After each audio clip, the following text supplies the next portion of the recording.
é por esta ocasião. A única vez que se fala de José de Arimateia foi por ocasião do sepultamento do corpo de Jesus. Por que foi José de Arimateia que fez isso? Uma segunda observação a se destacar, que enriquece o nosso entendimento, meus irmãos, é que naquela época, pessoas que eram crucificadas, Jesus não foi a única pessoa, era uma prática comum que o Império Romano impunha para muitas pessoas que eles julgavam ser criminosos da sociedade. Então, as pessoas que eram crucificadas naquela época, elas não tinham uma sepultura posterior à morte. O destino dos corpos que eram crucificados, havia pelo menos dois. Ou o indivíduo ficava crucificado, exposto, putrefecando lá naquela cruz, sendo provavelmente durante os dias sendo comido por animais carniceiros, ou na melhor das hipóteses ele era retirado de lá, mas lançado numa vala comum, numa vala de descarte de corpos. Ou seja, não havia sepultura que era dada para quem morria numa crucificação. E há um detalhe que é importante aqui também nós destacarmos: o próprio Senhor Jesus em nenhum momento deu alguma diretriz a respeito disso. Ele não disse para os seus discípulos, para as pessoas mais próximas: olha, é o seguinte, vocês precisam me sepultar, eu vou morrer, mas vocês vão me sepultar. Porque ele falou da sua morte, ele falou da sua ressurreição, mas ele não falou da sua sepultura. Então por que José de Arimateia o sepultou? Eu penso, meus irmãos, primeiro, a profecia bíblica de Isaías 53, naquele clássico texto em que nos fala do servo sofredor. Ele levou sobre si as nossas enfermidades, as nossas dores, o castigo que nos traz a paz estava sobre ele, e pelas suas pisaduras fomos sarados. E aí ele vai descrevendo Isaías 53, quando ele chega lá no versículo 9, ele diz que foi dado a ele uma sepultura. Ou seja, a profecia bíblica garante que o Messias, ele seria sim morto, mas ele seria sepultado. E outra, meus irmãos, talvez José de Arimateia não tinha a percepção da própria atitude que ele estava tendo, mas era Deus quem o levantou para ser um instrumento, para sepultar o seu filho e dar um lugar de dignidade ao corpo do seu filho, para que Jesus então ao terceiro dia ressuscitasse dentro do túmulo. Amém? Eu penso da parte de Deus para fazermos a obra. Eu e você fomos levantados da parte do Senhor para fazermos a obra no tempo de hoje. E nós vamos trazer alguns pontos que aqui envolveram, que motivaram esse homem a tomar essa atitude. E eu convido você, se você tem a tua Bíblia, o teu aplicativo, e quer abrir agora na versão do Evangelho de Lucas. Lucas vai no versículo 50 a 51, relatando o mesmo fato, mas com outras palavras. Ele vai dizer o seguinte: eis que certo homem, chamado José, membro do Sinédrio, homem bom e justo, e que não tinha concordado com o desígnio e a ação dos outros. Caracterizo como uma ação motivacional da parte desse homem para ali sepultar o corpo de Jesus, é porque justamente ele, sendo um homem justo, um homem bom, ele tinha percebido tudo aquilo que estava acontecendo com a pessoa de Jesus, toda a injustiça que estava sendo causada com a pessoa de Jesus, e ele tomou uma atitude de reparar aquela injustiça. Enquanto o sistema, meus irmãos, criou um meio para para condenar Jesus Cristo, mesmo que sem provas. Todo o processo, meus irmãos, foi um processo ilegal. Eles levantaram falsas testemunhas, e quando diante de Pilatos, nem mesmo Pilatos se convencia dos crimes que acusavam Jesus, eles fizeram um tipo de uma pressão pública, eles mexeram com a opinião pública. E ali nos diz a palavra que no final, em coro, aquela multidão que estava no pátio dizia: crucificam, crucificam, crucificam. Pilatos se viu assim não agradar aqueles judeus, e ele entregou Jesus à morte. Mas todo o processo foi um processo legal. Sabe que existe uma palavra, meus irmãos, no meio jurídico que diz, o devido processo legal. Todo criminoso, por mais criminoso que ele seja, que a sociedade tem plena consciência de que ele é um criminoso, Para a justiça, ele tem o direito do devido processo legal. Ele tem direito a advogado, a defesa, ele tem direito ao contraditório, ele tem direito a tudo. Porque para a justiça existe uma expressão chamada presunção de inocência. Para a justiça ele é o inocente. É a justiça que vai, é a sociedade que vai provar que tal indivíduo é um criminoso. Pois Jesus, ele não era um criminoso. Jesus, ele não era um culpado. Mas não foi dado a ele o devido processo legal. E José de Arimateia, sendo um membro do Sinédrio, ele vê toda aquela realidade. E ele vê toda aquela injustiça. E ele é um homem bom, ele é um homem justo. Ele não concorda com nada daquilo. E ele vai tomar uma atitude para reparar a injustiça que foi feita com Jesus. Ela nos coloca como homens e mulheres que somos justos, não na nossa própria justiça, mas justificados em Cristo, amém? Nós carregamos conosco os valores de Cristo, e justamente porque somos agentes de Deus nessa sociedade que nos diz a palavra de Deus, neste mundo que jaz no maligno, neste mundo, meus irmãos, onde o Deus desse século é Satanás, e ele tem levado destruição, tem levado ruína para a vida de muitas pessoas, para a vida de muitos lares. E quando nós vemos essa injustiça, a semelhança do que agiu José, nós precisamos também agir, porque nós temos os valores de justiça dentro de nós, e nós não podemos nos ficar acomodados, e nós precisamos, como eu disse de manhã, nós não vamos mudar o sistema, eu e você não vamos mudar o mundo, mas nós podemos salvar pessoas deste mundo, desse sistema que destrói, desse sistema que leva famílias à ruína, casamentos à ruína. Sabe por quê? Porque eu e você conhecemos aquele que é a verdade, aquele que restaura, aquele que liberta, aquele que transforma, porque ele fez isso na tua vida, ele fez isso na minha vida, ele fez isso na nossa vida, irmãos. Sabe, enquanto preparava esta mensagem, me veio então 2 exemplos da palavra de Deus, de pessoas, de situações em que ali foram movidos por um sentimento semelhante ao que agiu aqui José de Arimateia. O primeiro deles, eu vou pedir para que seja colocado aqui Atos 17 e 16, que fala de uma atitude, enquanto Paulo os esperava Silas e mais um irmão que eu não lembro, ele esperava em Atenas, e o seu espírito se revoltava em face da idolatria dominante na cidade. Algumas expressões dizem que o espírito de Paulo se revoltou perante a idolatria reinante na cidade de Atenas. Ele estava ali, Paulo, eu acho interessante porque Paulo, ele não era desconhecido do mundo pagão, ele transitava neste mundo, ele transitava no mundo da época, ele conhecia a realidade fora dos territórios de Israel, ele sabia o que era o paganismo, a idolatria, ele já estivera em outras cidades, mas dá a entender que parece que Atenas se destacava na sua idolatria. O tamanho, a quantidade de ídolos que reinava naquela cidade mexeu com o espírito de Paulo, e ele se revoltou com aquela idolatria, e ele tomou uma atitude. A atitude de Paulo sempre era, quando ele ia de cidade em cidade, ele procurava os judeus daquela cidade, ele procurava a sinagoga daquela cidade, e ali ele pediu direito à palavra. Então, tendo esse direito, ele expunha o evangelho. Mas em Atenas ele não faz isso.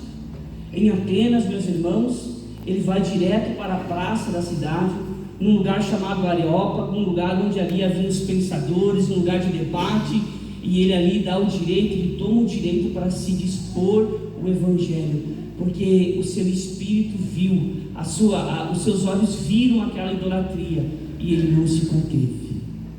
Eu e você, meus irmãos, precisamos ser movidos por este mesmo sentimento de revolta contra a maldade, contra a iniquidade, contra aquilo que destrói a vida das pessoas. Há um outro exemplo na palavra de Deus, que é o próprio Senhor Jesus, que nos diz que quando ele via as multidões, ele se compadecia delas, porque elas eram como que ovelhas sem pastores.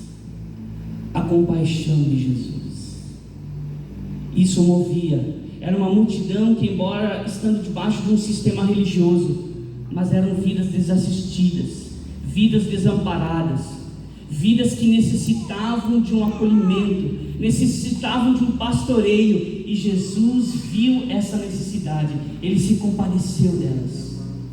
Eu penso, meus irmãos, que revolta contra a iniquidade, mas compaixão com as vidas. Sabe aquela velha máxima? Nós somos contra o pecado, mas nós lutamos em favor do pecador.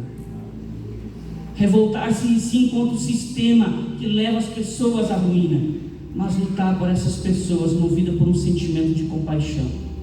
Eu vejo essa atitude aqui de José de Arimateia, um homem que se indignou. Enquanto o sistema, mais do que querer colocar Jesus naquela cruz, eles queriam ridicularizar Jesus. Todo o processo até ali foi errado. E ele disse: eu vou me mover. Eu não posso deixar isso desse jeito. Eu e você precisamos nos mover para mudar a realidade, se não do mundo, mas das pessoas que estão neste mundo. Amém? Amém. Uma segunda atitude, meus irmãos. E antes eu quero aqui destacar o que nos diz 1 João capítulo 2, versículo 29. Sabemos que Deus é justo e reconhecemos que todo aquele que pratica a justiça é nascido de Deus. A segunda atitude, meus irmãos, que moveu esse homem foi a sua capacitação. Eu convido você agora a abrir sua Bíblia no Evangelho de Lucas, capítulo 23. Marcos capítulo 15, versículo 43. Lucas 15, 43, a palavra de Deus nos diz assim, referindo-se a esse episódio: veio José de Arimateia, ilustre membro do Sinédrio. Aqui é uma outra informação a respeito dele. O Evangelho de Mateus que nós lemos refere-se a José de Arimateia como um homem rico. Agora, quando Marcos e o Evangelho de Lucas vão se referir a ele, dizem que ele era um ilustre membro do Sinédrio, um homem rico e membro do Sinédrio. O que era o Sinédrio, meus irmãos? O Sinédrio era um tipo de uma corte judaica, tipo de um fórum judaico, distância menor. Eles tinham, por autorização do Império Romano, decidir causas pequenas ou menores. Causas maiores, eles obrigatoriamente tinham que levar até as autoridades romanas. Por isso que, por exemplo, eles não tiveram o poder de dar a sentença de morte para Jesus. Eles tiveram que levar até Pilatos. Eles por si próprios não podiam. Mas as questões menores, eles podiam. Seria equivalente a uma instância de primeiro grau, podemos assim dizer. Ele fazia parte desse conselho jurídico, que era equivalente em proporções menores, claro, meus irmãos, a um STF. Ele era um membro do STF judaico. Ou seja, ele era uma figura de destaque naquela sociedade. E ele era um homem rico. E eu acho interessante, meus irmãos, porque justamente essa sua capacitação natural, podemos assim dizer, terrena, ele usou para poder fazer essa missão de sepultar o corpo de Jesus. Sabe por quê, meus irmãos? Porque tenta imaginar, a palavra do Senhor diz nas 4 versões que ele foi então até Pilatos para solicitar a liberação do corpo de Jesus. Lembra quando eu disse lá no início? Um crucificado, meus irmãos, ou ele ficava lá na cruz para purificar e ficar os dias lá, ou então ele era tirado e jogado numa vala, mas ele vai lá pedir autorização. Vamos tentar imaginar que algum dos discípulos, algum dos apóstolos de Jesus, aqueles mais íntimos, pertencentes aos 12, estivesse querendo fazer isso. Vamos supor que eles não tivessem abandonado Jesus, que eles estavam ali firmes com ele, e aí na hora de sepultá-lo, eles iriam lá solicitar o corpo de Jesus. Eles provavelmente não conseguiriam o que José de Arimateia conseguiu, porque eles eram pessoas simples. Imagina, meus irmãos, ele conversar com o governador. Conversar com o governador não é como quem conversa com o vizinho no muro da casa, Quando você vai lá solicitar uma xícara de açúcar emprestada. Ter uma audiência com o governador era uma pessoa talvez especial, porque era uma audiência extraordinária. Olha, o José de Arimateia está ali fora e ele quer falar contigo. E provavelmente Pilatos autorizou que José de Arimateia chegasse até ele. E ele ali solicitou o corpo de Jesus. Ou seja, ele usou a sua capacidade. Outra questão que é interessante, meus irmãos, por ele ser rico. Por que Mateus mencionou que ele era rico? Porque por essa ocasião, por essa oportunidade, havia uma necessidade de alguém com essas características. Sabe por quê? Porque para emitir um documento, para a liberação do corpo, provavelmente, irmãos, teve um alto custo. O Império Romano não emitia documentos assim do nada. Ó, pega um papel lá, vamos fazer um ofício e libera. Era um documento. E isso demandou provavelmente dinheiro. José de Arimateia tinha para pagar. Além dos custos que ali provavelmente demandou para todo o processo, né, funeral, sepultar o corpo de Jesus, envolver o corpo de Jesus e levá-lo até a sepultura. E sabe o que eu penso nisso, meus irmãos? Eu e você também temos capacidades do Senhor para desenvolvermos a sua obra. Amém? Capacidades naturais, mas sobretudo capacidades espirituais. O Senhor Jesus, quando disse aos seus discípulos que eles seriam testemunhas dele, ele deu uma ordem: permaneçam em Jerusalém até que do alto vocês sejam revestidos de poder, e vocês serão minhas testemunhas. A principal capacitação na vida do homem, da mulher de Deus, da igreja do Senhor, é a capacitação que vem do Espírito Santo de Deus, que nos dá poder e autoridade, não para trazer holofotes para nós, mas justamente capacitação para realizarmos a sua obra. Mas como é maravilhoso, meus irmãos, dentre essa capacitação, Deus usa as características de cada um, dentro de uma realidade muitas vezes social de cada um. Então Deus quer usar você lá no teu trabalho, lá na tua vizinhança, lá no local onde talvez uma outra pessoa não teria acesso, mas que você tem acesso, com pessoas que talvez outras não teriam acesso, mas que você tem acesso, porque Deus é maravilhoso nisso. A multiforme graça de Deus, que usa diferentes pessoas, em diferentes realidades, em diferentes contextos, para diferentes maneiras, para diferentes propósitos. Esse é o nosso Deus. Qual é a tua capacidade? Qual é a capacitação que Deus te deu e que você pode usar na obra do Senhor? Sabe, existem dois exemplos da palavra de Deus, dois ícones, dois personagens que são ícones na obra do Senhor, e eles são tão diferentes um do outro: Paulo e Pedro. O apóstolo Paulo e o apóstolo Pedro.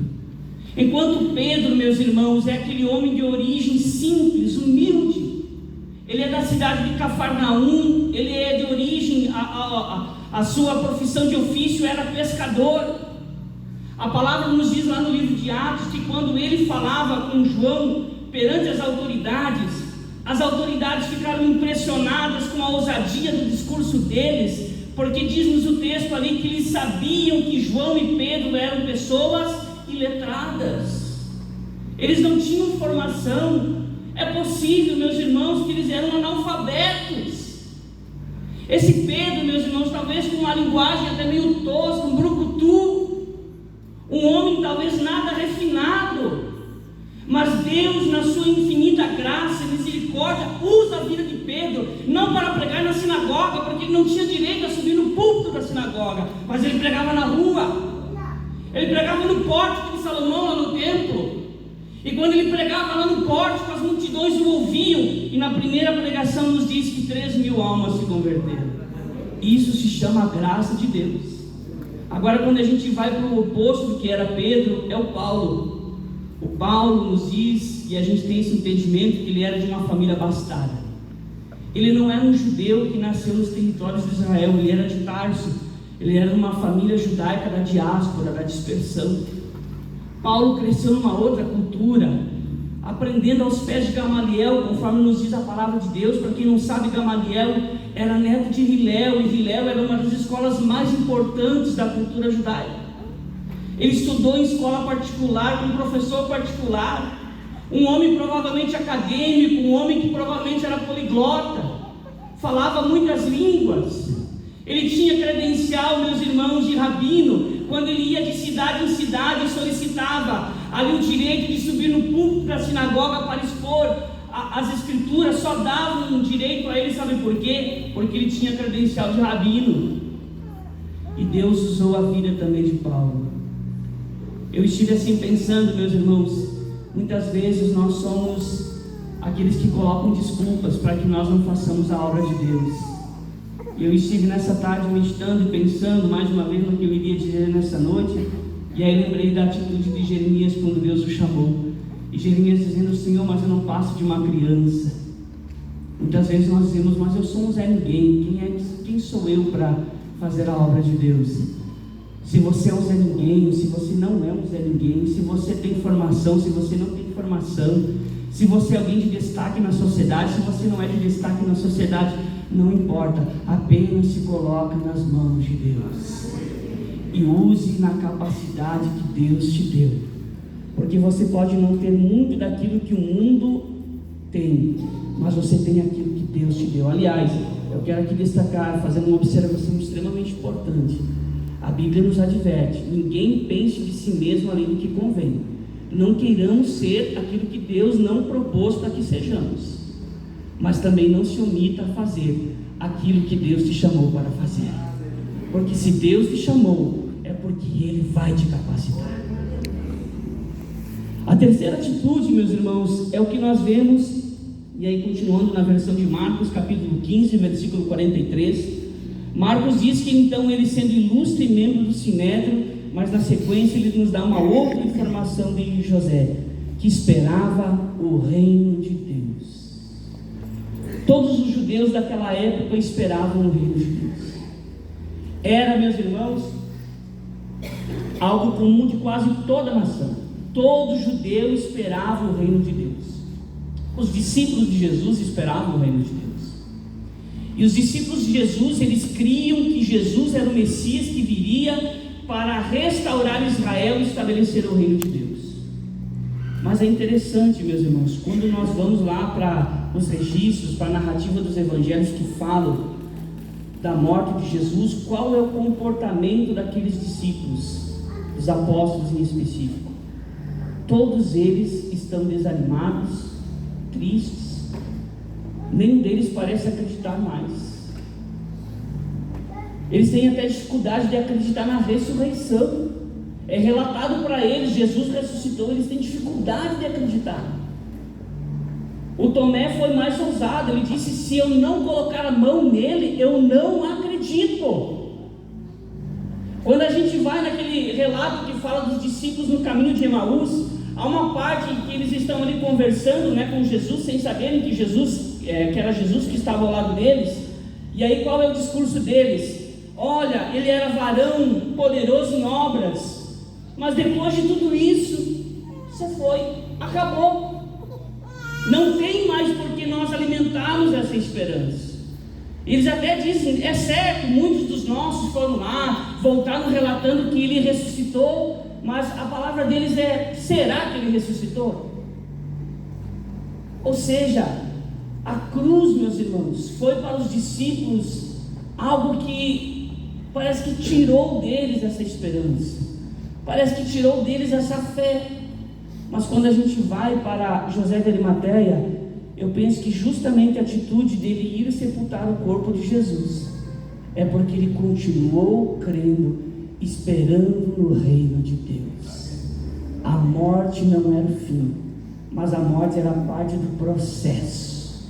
O Filho de Deus que veio para morrer pelos nossos pecados, mas ressuscitar ao terceiro dia. E ele ressuscitou. Amém? Ele ressuscitou. Eu e você precisamos, meus irmãos, como um elemento da nossa motivação para a obra de Deus, nós precisamos ter fé e esperança. Por que é que eu e você nos envolvemos na obra de Deus? Porque nós temos fé e esperança. Fé de que Jesus Cristo um dia vai voltar. Amém?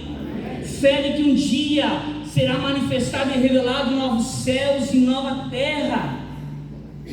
Nós vivemos um tempo, meus irmãos, onde a fé cristã está todos os dias sendo atacada. O que outrora era feito de uma forma sutil, muitas vezes velada, eles já nem escondem mais.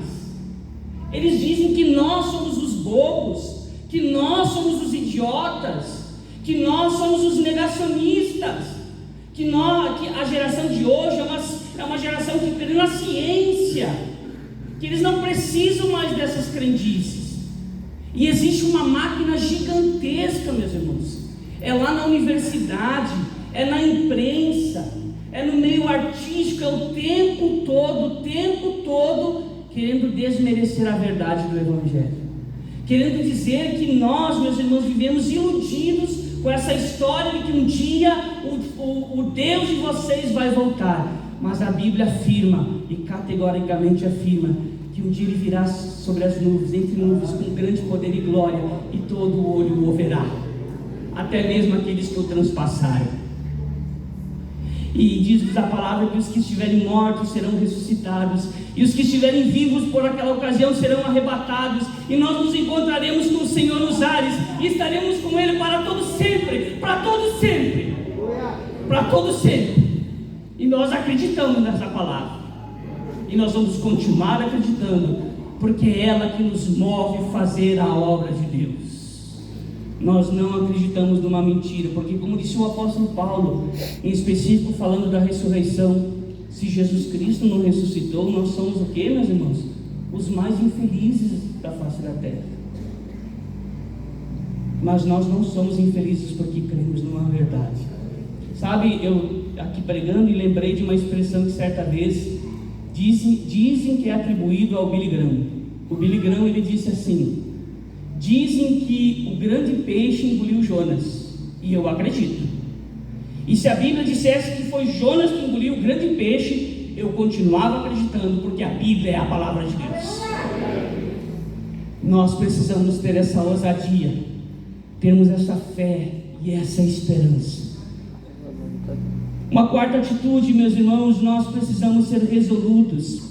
Ainda na versão do Evangelho de Mateus, ele em continuação diz assim: um homem membro do Sinédrio que esperava o reino de Deus, e ele dirigiu-se resolutamente a Pilatos e pediu o corpo de Jesus. A palavra resoluto, meus irmãos, conforme a versão, conforme o dicionário, é uma pessoa determinada, uma pessoa firme, ousada, decidida, corajosa.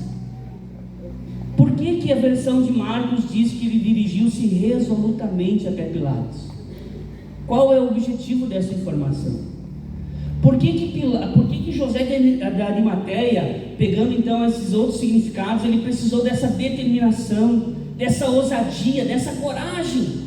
Porque em dado momento ele decidiu, ele disse: eu vou lá, não importa o que vai acontecer. Porque até então ele era um discípulo oculto, ele admirava Jesus, ele provavelmente não, ele cria em Jesus, mas até então ele não queria se expor, se colocando como um discípulo de Jesus. Mas chegou um momento que ele tinha que botar a cara a tapa, e ele precisou de coragem, ele precisou de decisão, ele precisou ser firme. Sabe por quê, meus irmãos? Primeiro, ele ia ter que se revelar para Pilatos, ele ia ter que chegar lá, né? Pilatos, preciso ter uma fala aí contigo. Pois não? Pois eu vim aqui diante de ti solicitar o corpo de Jesus, eu quero sepultá-lo. Mas por que, Pilatos? Você é um discípulo dele? Você estava lá junto do Sinédrio, os teus mandaram com que eu crucificasse, você crê nele como Messias? Eu creio nele como Messias. Agora eu penso que pior do que Pilatos, meus irmãos, José de Arimateia tem que se expor, sabe a quem? Aos seus pares do Sinédrio, porque foram eles, os demais membros do Sinédrio, que pressionaram, juntamente com a elite sacerdotal, para crucificar o corpo de Jesus. Tente imaginar a conversa, vamos conjecturar a conversa entre os membros do Sinédrio, entre as autoridades judaicas. Olha, vocês souberam, vocês sabiam que o corpo de Jesus foi tirado da cruz e sepultado? Mas e quem é que fez isso? Quem é que solicitou? Foi o nosso José. O José, membro aqui desse Sinédrio. Olha a coragem com que esse homem precisou, meus irmãos, se expor. Provavelmente, meus irmãos, a partir dali, José de Arimateia já não seria mais membro do Sinédrio. Provavelmente ele seria excluído daquela sociedade da qual ele pertencia, porque ele ousadamente, corajosamente, ele se propôs a uma tarefa que era uma afronta para o sistema. Eu penso que na obra do Senhor, nós precisamos ter a mesma coragem, sermos resolutos, decididos, pessoas determinadas, mesmo que o mundo tente nos calar, meus irmãos. Mesmo que o mundo tente muitas vezes nos colocar contra. Eu estava dizendo de manhã, e aí é um reforço do que eu já disse no ponto anterior. Sabe que lá, quando eu me converti no ano 99, surgiam muitos artigos de revistas científicas, principalmente, e eles criavam aqueles artigos, aquelas reportagens, sugerindo que Jesus nem sequer existiu. E eles criavam inúmeras teses e diziam que puxavam, fatos, enfim, documentos provando que a fé cristã era uma falácia. Eles não conseguiram matar a fé cristã. Aliás, só abrindo aqui entre parênteses, dando um adendo, a fé cristã o tempo todo, durante toda a sua existência, sempre foi bombardeada pelas trevas. Muito mais agora. Aí eles perceberam, meus irmãos, que falar contra Jesus, dizer que Jesus não existiu, não tem como, porque existem provas N de que de fato Jesus existiu. Mas agora, meus irmãos, eles tentam descaracterizar Jesus, eles tentam atribuir a um Jesus assim meio falso, sabe? Um Jesus não teológico, é um Jesus histórico. Eles de fato dizem, Jesus existiu. Mas se você usar dizer que ele é o único caminho, a única verdade, a única vida, não, você é um radical religioso. Você é um extremista. Você não respeita as demais religiões. A gente respeita, meus irmãos. Tem aqueles que creem em Buda, a gente respeita quem acredita em Buda. Tem aqueles que acreditam nos orixás, nos Exu, a gente respeita. Mas a gente vai sempre continuar dizendo, só Jesus salva. Só Jesus salva. Porque só Jesus é o caminho, só Jesus é a verdade, só Jesus é a vida. E para isso precisa de coragem. É como nos diz a canção do cantor cristão, resolutos avançai, trabalhando por Jesus, o Evangelho anunciando a sua luz. Acho que é assim a letra, né, meus irmãos? Ou então na canção do Marcos Witt, homens de valores, mulheres de valores Deus precisa, homens e mulheres que cumpram a promessa. Para terminar, meus irmãos, existe uma última característica deste homem. Esse homem se propôs a pagar o preço. Por que ele se propôs a pagar o preço? Isso é uma interpretação que eu tenho de uma forma indireta, porque não está no texto essa informação, mas em cima de pesquisa a gente tem essa compreensão. A primeira delas é que naquela época, diferente de nós, meus irmãos, os judeus, eles demarcavam um dia para o outro. Nós demarcamos da meia-noite para meia-noite, não é assim? Naquela época era o pôr do sol de um dia ao pôr do sol do outro dia. Então, ali diz-nos a palavra, conforme a própria palavra de Deus diz, que Jesus morreu por volta da hora 9, às 3 horas da tarde. O sol se punha naquela época, meus irmãos, em torno de 18h20, por ocasião da morte de Jesus. Às 18h20, ou seja, José de Arimateia teria 3 horas e 20 minutos para trabalhar, fazer todo aquele trabalho. Por quê? Porque os judeus, meus irmãos, quando chegava o dia de sábado, eles não faziam nada. Aliás, eles, por mais que quisessem, eles eram proibidos. Então José de Arimateia não poderia correr o risco de ser pego no trabalho funeral. Ele poderia talvez ser hostilizado ou até mesmo sofrer algum tipo de agressão física. Então ele tinha que correr quanto tempo? Imagine, Jesus morreu lá no Monte da Caveira, lá fora da cidade. Ele entra na cidade, ele solicita uma audiência com Pilatos, ele recebe autorização de Pilatos, ele volta, ele tira o corpo de Jesus da cruz, ele envolve Jesus naquele lençol e leva para a sepultura, tudo num período de 3 horas e 20 minutos. E o que eu compreendo nisso, meus irmãos? Dedicação. Ele se propôs a pagar o preço, se dedicando naquelas 3 horas e 20 minutos. Eu e você, para fazermos a obra de Deus, precisamos ser dedicados. Amém? Corrermos contra o tempo. Diferente do que dizia o povo de Israel lá no Antigo Testamento, por ocasião da construção do templo, quando o profeta Ageu os denunciou, em que eles diziam: ainda não chegou o tempo de construirmos a casa do Senhor. Muitas vezes, meus irmãos, nós não dizemos isso para Deus, mas nós nos comportamos e dizemos: ainda tem muito tempo. E a palavra do Senhor diz que nós precisamos correr contra o tempo, remir o tempo, porque os dias são maus. Precisamos nos dedicar, porque não resta muito tempo, meus irmãos. A volta de Jesus está próxima, e ainda há muitas vidas para serem ganhas para o Senhor, muitas vidas para serem evangelizadas. Uma outra questão dentro dessa ideia, desse entendimento de pagar o preço, é que ele abriu mão de celebrar a Páscoa, porque a lei nos diz lá no livro de Números, capítulo 19, versículo 11, que uma pessoa, quando ela encostava no cadáver, ela ficava impura por 7 dias. Por isso, meus irmãos, em que os judeus, eles eles vivem o luto de 7 dias, porque é o período também de purificação deles. Nesse período, quando uma pessoa encosta no cadáver, ela está proibida de se envolver socialmente, muito menos se envolver em questões do templo, em manifestações de rito do templo. Então José de Arimateia, provavelmente não, com certeza, ele não pôde mais participar naqueles dias dos festejos da Páscoa. Ele abriu mão desses festejos, porque ele queria sepultar o seu Senhor.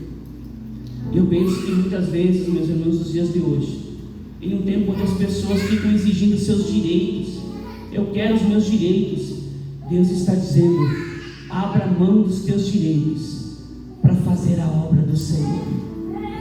Se dispõe a abrir mão daquilo que você julga ser o teu direito, para fazer a obra daquele que abriu mão do direito de estar na eternidade, nos céus, no trono. Ele abriu a mão, diz-nos a palavra, que ele, sendo Deus, não usou de usurpação ao ser igual a Deus, mas se esvaziou. Jesus é o nosso maior exemplo daquele que abriu mão da sua própria glória, para que hoje eu e você pudéssemos estar aqui como o povo de Deus, salvos, remidos, libertos, transformados. E por fim, ele cedeu a sua sepultura.